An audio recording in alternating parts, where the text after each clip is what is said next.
Welcome, CEOs. I am Hermione Olivia, and I invite you to cherish every opportunity to connect the dots. CEO Yourself was created as a destination for motivation and to inspire you wherever you are on your journey to become the CEO of your life. Coming up on this week's episode of CEO Yourself. For me, I don't believe in short-term viral process. For me, everything that I do is very long-term. It's my kind of motivation and dedication. It's kind of for life. Find your niche. If you are loyal to yourself and you kind of let your personality shine through, I think you always find a way of connecting to the audience that you're chasing. I think accepting that it's impossible to do everything and not being hard on yourself for that, because it's impossible. No one manages to do everything. Vic Ceridono is the founder of Vic Beauté and Debunking. In this week's episode of CEO Yourself, we deep dive her CEO superpower, energy. Vic, welcome to CEO Yourself. Thank you. So nice to be here. Thank you for the invite. It's such an honor to have a friend on the podcast today. To contextualize you, you are the ultimate multi-hybrid, but you had 8 years as the beauty editor at Vogue Brazil. You then turned your blog into one of the most successful cult beauty websites, and now you have a beauty line. How do you do it all? Yeah, that's a very good question. I think, my career as a beauty journalist is almost 20 years that I've been doing that. Next year is my 20th anniversary. So I feel like I have always, Vogue and the website, which was a blog when it started, kind of went at the same time. So I have always been doing more than one job. And I just think it's my nature to do a lot of things. I just love kind of being able to multitask in a way. I feel like if I had to do choose just one thing and do it, I would be a bit bored. So I love how multifaceted my work life can be. And then obviously with the brand is a completely different thing, because when I was just a journalist, I was doing content in many different formats, right? So I was writing for print publication, I was editing the beauty section, of course, so that's another different thing. I was doing the blog, which is a completely different way of communicating, and then obviously with YouTube and Twitter and Instagram and all those things.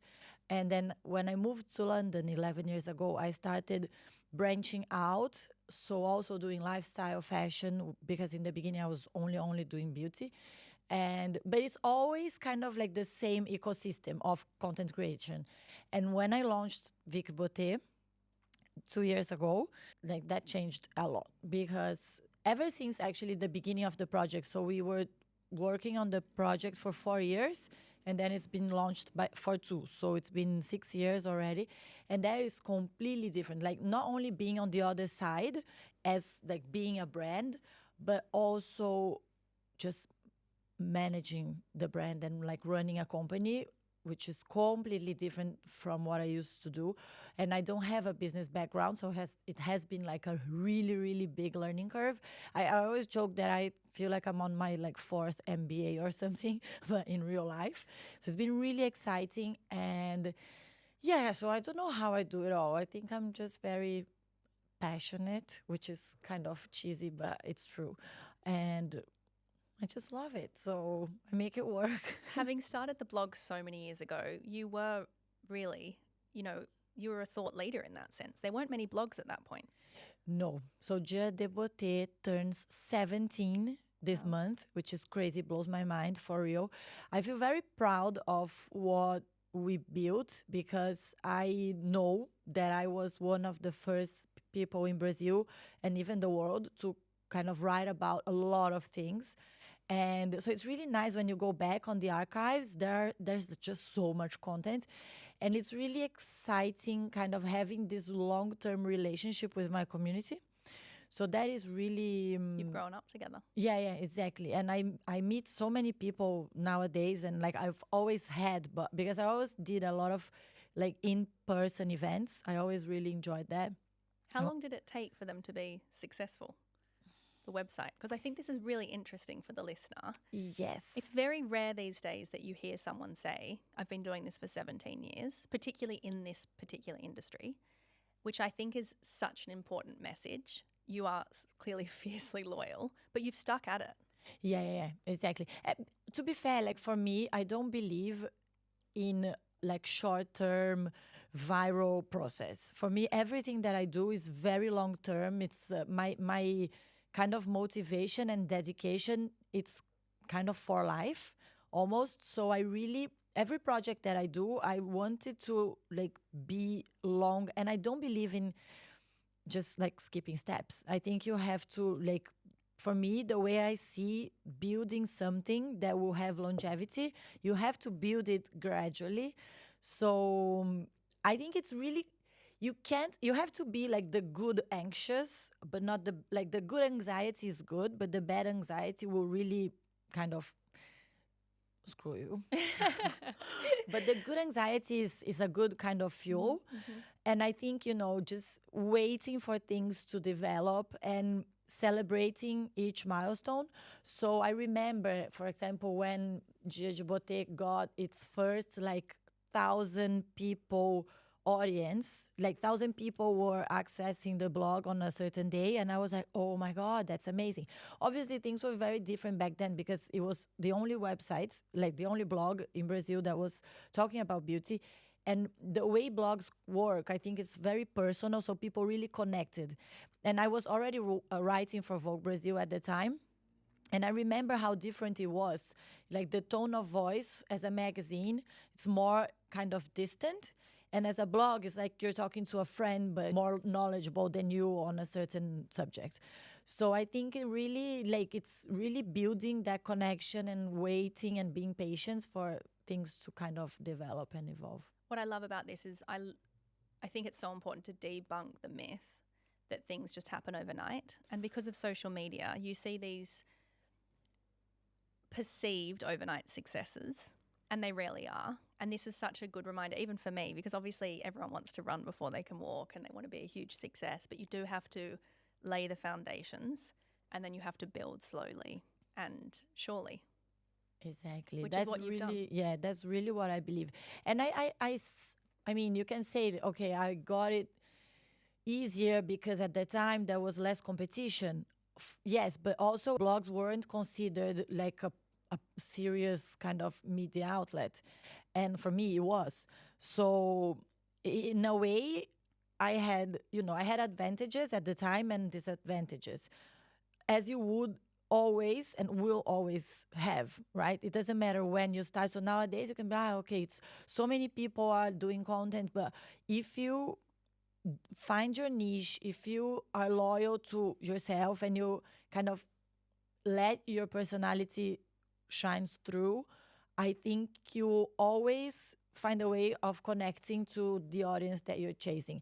And really, numbers are, I never believed in the numbers. So obviously you will have some kind of metric to see like, oh, this is amazing. But I was always way more driven by a very good, solid feedback.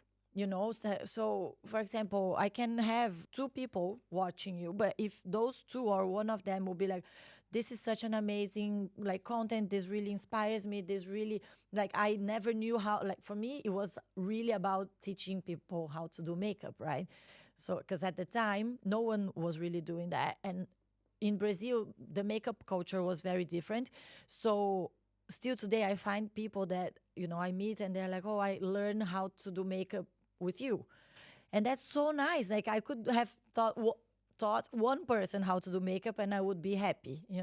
So I think it's really trying to measure other things other than just like number. And nowadays with the algorithm, everything is so much more complicated. So hard. But if if you're talking to someone is listening and interacting with you, that's already so amazing. And I think for us, we always go community first. So we're having a big event tomorrow and we think always about how can we serve those attendees rather than how can we make it easier for ourselves. So I do sometimes overcomplicate it for myself, but I do think it's important. You have to put them first and their needs, and that's how you build loyalty. Exactly. And for me, it's always been like information is queen, So it doesn't, like, as long as I'm doing a service in a way. So I'm always gonna prioritize information and what the audience wants. So I think that's really how I, and with the brand is very similar, because the products that we do, it's only makeup for now, but it's really thinking. I feel like I never wanted to have my own beauty brand, but by the time I realized I did 6 years ago, it's I feel like nowadays I realize how the kind of experience that I had throughout my career, it was kind of building. So the brand kind of, it was born ready, but really because of all the background that I have and all the conversations that I've had online and offline with real women in real life who wants like real solutions. Because honestly, like, who has the time to do a 3 hour, makeup beauty routine? No one. No one wants to have 1,000 products. So, I mean, and I do, because I am that person. I'm completely obsessed about makeup and beauty and products. I've always been. So I basically live in a shop. But so if I have the time, I will spend like 1 hour doing my makeup, and I will do 1,000 steps, and I will use a lot of products. But that's not like the everyday real life. So I feel like a lot of these things that I see offline in real life really inspire the products that we do at the brand. You were unintentionally doing years of research. Exactly. And I often say to younger women who say, I don't know what I want to do, I say, just start somewhere. Because I look back and I didn't know what I wanted to do, but they all lay pieces of information and experience on top of one another. And then you get spat out exactly where you were meant to be with this, long history, rich history of information. I really, really believe in that. Like, this is one of my main advices for younger people when they talk to me in terms of like career, because I really, really believe that anything you do has a value. It's a learning, you're learning something, and there is no useless knowledge. Just like, sometimes you're learning something that you don't understand how that will be beneficial for you in the future, but as the more you can kind of grow your repertoire of knowledge, skills, whatever, like ways to deal with certain situations. Maybe you'll have, like, at some point, a difficult boss or a difficult colleague that is also teaching you like how to deal with people. So all those things are so important, and you never know when they will be useful, but for sure, like, it's better to know things than not knowing. So I think really kind of appreciating everything you can in terms of experience is it's very rich. Now, Vic, you have the ultimate multifaceted career. And not only that, but you live between Brazil and London. You're always on the road. You have such a full, dynamic, busy life. So unsurprisingly, your CEO superpower is energy. Talk to us about energy. How can we use it? How can we reserve it? How do you utilize your energy? Because even for you, it's finite. Yes, absolutely. It's always a renewable. I feel like it's That's a true. renewable energy, but definitely you need your downtime. So I think I am fortunate because my nature is already very energetic. So, you ask all my friends, like, I don't know how you have so much energy. I just do. It's not something that I force. But obviously, there are a few things that I think impact. So I feel like I am a very enthusiastic person. And I think that really helps with the energy, because when you are when you're interested on what you're doing, when you feel enthusiastic about it, it's much easier to be involved, and the energy kind of flows from that. Because I always say this, sometimes people say, I'm tired. I'm like, you're not tired, you're bored, which is very different. Very, very different. So I find it as a personal exercise that I've been doing my whole life, is to really find ways to kind of never be bored. Because, of course, being bored, it doesn't mean that, of course I rest, of course, like, I have my downtimes. But if I'm doing something actively, if I'm talking to someone, like when I meet someone new, I find that like everything and everyone can be interesting if you engage, if you're interested. Then it gives back to you, and it's so fascinating. Like throughout my career, I've had the opportunity to meet so many different people, and like people from completely different backgrounds that have completely different interests from mine. And I just love talking to these people because, you can meet someone that is passionate about something completely random that you would never know about. Like, I don't know, someone that makes glasses. You're like, I don't know anything about glass making. But isn't it nice to hear someone who's passionate about what they do talk about it? So I feel like that is for me a big source of energy. And then obviously sleep. So it's another thing that people who know me, they're like, oh my God, you never sleep. She's like, you always want to be the last one to leave the party. I'm like, yeah, but That's what I was going to say. You always are last man standing, and yet the next morning I see that you're off doing something fabulous or you're back in Brazil again. And I'm like, I'm pretty sure she was still there when I left. I'm so confused. yes, so that is true. I am that person. But I guess those conversations, what you're saying is the conversations you're having at the party are actually fueling you with energy. Conversations or dancing. So dancing is my therapy, and I feel like as much as I work, I also need to have my fun. So it's like my dream day would be like being very productive during the day and working and doing lots of things, but then in the evening going to a dance floor and dance. Like ideally having dinner with interesting people and going dancing. That Does is for sound me. very Like, Brazilian. it is. But then having a good night's sleep. And I feel very lucky because I have a very good sleep quality. And if I didn't, that would be kind of like my number one focus on what to kind of improve in my life.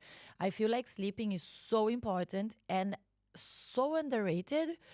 I see people kind of looking for, health and wellness alternatives and kind of not really considering the sleep as something as important.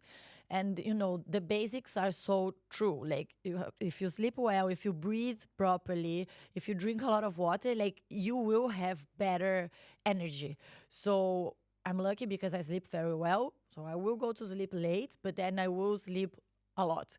That's actually one of my favorite things about living in London. As you said, I do live between London and Brazil nowadays because of the brand, because it's only available in Brazil. And my team is there, so I am going a lot. But I love being here because the time difference is very beneficial for me. Because I can go to sleep at like 2 a.m. and I can wake up at like 11 a.m., which is 9 hours with my ideal minimum. But that's still only like 7 a.m. in Brazil. So that is kind of strategic. But what I want to pinpoint is you are running multiple businesses. You have a huge number of staff, a huge number of commitments, and you do make time to dance. So how do you choose how to use your energy throughout the day? Because there are only so many hours in the day and you have to get through a lot. And a lot of your work is quite demanding in terms of physically demanding you. How do you prioritize your tasks? I know you bring a lot of positivity to everything that you do, but how are you practically using that energy throughout the day? I try to like exercise prioritizing what is really priority, because rarely you will have like all the things that you have to do in a day that will be for necessarily for that day. So I try to kind of understand priorities, and that is according to someone that works very closely to me. She always says she's impressed by how much focus I can put on something to kind of like get it out of the way. So I'm kind of like all over the place, but once I'm like, okay, now I'm gonna do this, then I kind of do it and on to the next. I have a lot of experience to kind of be able to do things faster in a way. And I think I'm very objective when I have to be. So I won't be like, oh, is this the, no, maybe that one, no, maybe. I think I really kind of know what I want. So Very it's decisive. and very decisive, which is something that I really think you exercise like throughout your life. You Make might a be decision born and like, then yeah, own it. yeah. So having that And own the clarity, consequences to it as well. exactly. If you're always like self-doubting yourself, you kind of waste time in a way. And I also have some hacks that are very good because I work on my phone most of the time because I'm always kind of around. So it's very rare for me to be sitting in my desk working in a laptop. That's Very very rare. interesting. Yeah. So working on my phone, I have some hacks to kind of, I don't have any notification popping up, any. Oh, so you Zero. never get distracted. So I don't get distracted. So once I am like doing something, I'll be there kind of like on that zone. And if I need to concentrate and not have my phone next to me, I'll just like leave it far. So I'm not reaching out to it. Like if I have to write something, like today I need to write, I have a deadline for a piece that I'm writing for a Brazilian magazine. And like my journalist side is still a bit active. And then I will have like my phone far, and then it's just me. And another thing that I love is flying. I am very productive on planes. Me too. That zone. It's like, I don't know what happens. I become a superwoman on a plane. Or when I go away. It's amazing. yeah. I do more work away than I do at home. That's very interesting. So I'm quite OCD though. I love to send an email from a computer. Do you not mind just replying from your phone app on the go? I write like proper magazine articles on my notes. Well, Amazing. Google Docs. I've been using Google Docs more, which is, it makes more sense. But that is 100% habit. That's such a good hack. Just do everything on the go. I You can don't be in know more if places. it's a good hack to do everything on the go, but what I believe is that, and also like I am 100% not like controlling. I wouldn't say I'm in control of everything. Like there's always something that will kind of go lost, you know. So there are weeks that I spend like 3-4 days without opening my email. Because for me, like the way I communicate with people, I'm like, email is the least of my priorities. Maybe it's wrong, maybe it's right. In the end, it's like there's no right and wrong. It's what works for you. I know when it's really necessary, people will find a way to reach me on WhatsApp. And I basically work on WhatsApp. We are also trying to change that. So maybe we'll try Slack or something. Let's see how that goes. But it's, you know, I think you have to find the way of working that works for you and adapt, however that is. I do think emails are quite slow and clunky. And I think in the future that won't be the way that we communicate. Yeah, but for so many things, it's actually better. So I I say to my team, like, don't kill the email. Like, you use emails and you can even copy me. But if there's something that I need to see that you sent me on email, you have to let me know. Because I'm not going to like between WhatsApp and then DM and doing, because There's there's just so also many channels these days. so many channels. It's exhausting. And I have my influencer life as well, still very much active. So it's just too many things. Like sometimes I'll be like, oh, I haven't opened my DMs for like days, and then I'll go there and kind of dive. But, you know, it's just also, I think accepting that it's impossible to do everything and not like being hard on yourself for that, because it's impossible. Like no one manages to do everything all the time. That perfectly takes me to my next question, which is, no matter who you are or what you're doing, challenges inevitably arise. Problems, mistakes, hurdles. You have such a positive outlook. How do you navigate more difficult situations that arise? Yeah, I think I am a very optimistic person, for real. That is something also like from my nature. But again, something that I try to exercise, because I think things will be easier if you are more positive than negative. Obviously, it's not about being naive or like thinking that the world is pink and whatever, you know, but it's just like knowing that you will have problems and challenges, and just like, okay, breathe and try to be rational. Like, how can you deal with that? How can you solve that? And, you know, trying to always think of already, or like going already with your brain around like alternatives and plans B, C, D, because then I feel like you're not that desperate as well. And yeah, I think exercising, being decisive, and kind of owning your decisions and not self-doubting yourself. I feel like what the listener can learn from you is sticking at something, being loyal to it, giving everything that you do such positivity and beautiful energy. And I found a quote that I felt summarized you. It's actually by Benjamin Franklin, and he said, "Energy and persistence conquer all things." And it just perfectly summarizes you. It really does. I love that you found this Just keep quote. going and bringing the best version of yourself to what you do. Vic, what is your legacy piece of advice, or any advice in general, actually, because you have brought so many ideas to the table today? What would the advice be to your younger self or to the woman listening? I really believe, again, it's a bit cliche, but in the end, cliches are cliches because they are true. I don't believe there is like a getting there. There is no there, because people kind of, they look at, like, they create the goals and they just work towards the goal, but kind of as that was the only thing that mattered. And I really don't believe that. I think you have to really enjoy the process, because that's what life is, like the everyday tiny things, not the big moments. Of course, you have to celebrate the big moments. I love celebrating like any moment that I can. But I really believe that, the silly everyday things are the ones that you have to learn and, again, exercise. I feel like I use the word exercise a lot because I really believe it's like, going to the gym. You have to exercise things. They don't fall from the sky. So I feel like all the characteristics that you want to have, you can have if you exercise that. It's like a muscle. So just like learning how to appreciate the everyday like things, and always remembering that you will get to a point where you wanted to be, and then there will still be more things that you can achieve, that you can dream about, that you can. So I feel like I have so many of my dreams came true, like throughout my 20 almost years career. And I wouldn't want to feel like, okay, I'm done.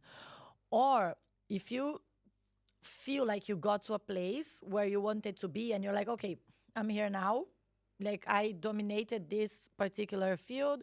I'm like on the top of my game. Fine. And then you're going to sit and wait, sit and see what happens. Like, there's always going to be people to challenge you as well, and the industry changes all the time. So there is no place where you can be kind of You never make it. no, you never make it. Which is why presidents run again. True. You've been made president, you've had your stint, and then they come back for more. Yeah. But I am a strong believer that like attracts like, and you are such a magnet of positivity. Whenever I know that you're going to be there at an event, it makes me want to come, or it encourages me even more to be there. And I see you in every room, and you're just a magnet, sparkling with joy and spreading that positive energy. So I know that you are what you give out, you are reaping in return. I believe that. That's so sweet. So maybe that's a good Hermione. lesson too for the listener.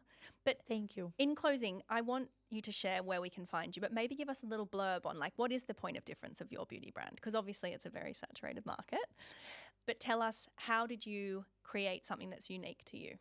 So it's very focused on real life people who don't necessarily like makeup. Obviously, it's made for people who love makeup, as myself. But I know so many people who don't really like makeup, and they're not going to be watching tutorials, and they don't want to know how to do a super elaborate thing, and they don't. It's honestly, it's like 90% of the people that I know in real life are this profile. They're like, I just want a little something to kind of enhance, but I don't have time. I am not interested in learning. So it has to be very easy. It has to be very, like, discomplicated. This word doesn't even exist, right? Uncomplicated. Yeah. In Portuguese, it's just complicado. So that is kind of the main kind of thread for the brand. And obviously, like, some products will be like making your life easy. So the the main product, which is the stick, the stick tudo. All the names are in Portuguese. So when I bring the brand here at some point, hopefully it will be a nightmare with the names. But I did that on purpose because I also wanted to have a Brazilian brand that would then ideally like have a presence internationally, because there are very little Brazilian brands, like beauty brands, that go international. And again, what you're doing there is you're building a really strong foundation by having it only be available in Brazil. Yeah, we need You're to having do the Brazil. dialogue with your customer. You're learning what they like and what they don't like. You're building a foundation, and then you can take on the world, which from the very beginning, I think I said to you even, that's very strategic. Yeah, I feel like Brazil is a very interesting market, and we also positioning ourselves in the prestige segment in Brazil. As a Brazilian brand, there was no brand doing that. So Brazil is a very particular market, and we are not here to talk about that. So that would be another podcast. But I really wanted to have like a prestige brand that is Brazilian in Brazil, and having a brand that can then like make sense also abroad. But in the end, is like products, easy, real life for real women and men who just want something easy to kind of enhance their look. And also like we have it's not only just basics. We have like a glittery eyeshadow, but it's super easy to apply. So the idea is to have products that will sort out your life, that you don't need to kind of no hassle. Amazing. No So where tactics. can the listener find the beauty brand, the website, and you? So me, I am at Vic Ceridono. The makeup brand is at Vic_Beauté. The website is Dia de Beauté. So I always had this thing with French, and that's why Beauté. I know in English it just makes my life more complicated, but it's fine. And the brand is only available in Brazil for now, but hopefully at some point. And if anyone listening is going to Brazil, they can then buy online or go to our 2 counters in 2 malls in Brazil. Everything sounds so much better in your beautiful Portuguese accent. Thank you so much for being here, Vic. I really appreciate your time and energy. Thank you, Hermione. I loved our chat. Thank you so much for your invitation and for the amazing questions and the space to have this conversation. It would mean the world to me if you would share today's episode with someone you feel would enjoy it. And don't forget to hit subscribe, like, and leave a comment.